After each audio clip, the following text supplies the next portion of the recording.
हमारे जो पर्व है, हमारे त्यौहार है, वो सब स्पिरिचुअल है। आप उसको धार्मिक कह सकते हैं, मगर है तो बेसिकली आपके दिल भीतर के उत्थान के लिए है। आप जानते हैं कि जैसे रामनवमी, कृष्ण जन्माष्टमी, क्रिसमस, पतेती, ये सब त्यौहार, ये सब पर्व एक दिन के होते हैं। महाशिवरात्रि भी एक दिन की होती है। अब सोचिए कि पर्यूषण क्यों 8 दिन या दिगंबर भाइयों में 10 दिन होता है, क्यों एक दिन में ये काम नहीं पूरा होता है जी?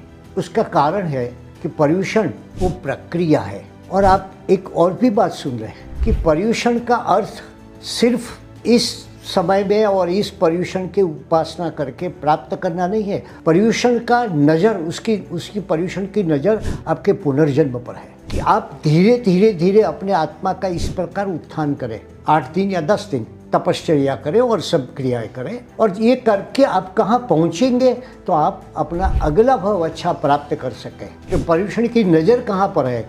आपके भीतर का उत्थान करके आपको अगले जन्म में थोड़े पुण्य की पूंजी प्राप्त हो, इसके पर है जी।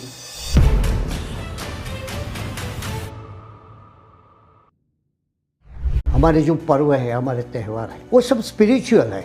आप उसको धार्मिक कह सकते हैं, मगर है तो बेसिकली आपके दिल भीतर के उत्थान के लिए है। आप जानते हैं कि जैसे रामनवमी, कृष्ण जन्माष्टमी, क्रिसमस, पतेती, ये सब त्यौहार, ये सब पर्व एक दिन के होते हैं। महाशिवरात्रि भी एक दिन की होती है। अब सोचिए कि पर्यूषण क्यों 8 दिन या दिगंबर भाइयों में 10 दिन होता है, क्यों एक दिन में ये काम नहीं पूरा होता है जी?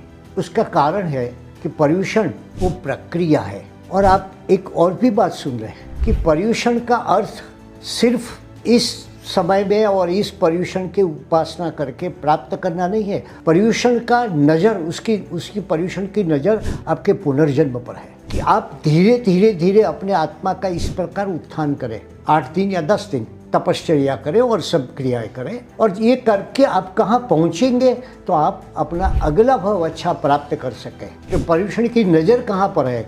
आपके भीतर का उत्थान करके आपको अगले जन्म में थोड़े पुण्य की पूंजी प्राप्त हो, इसके पर है जी।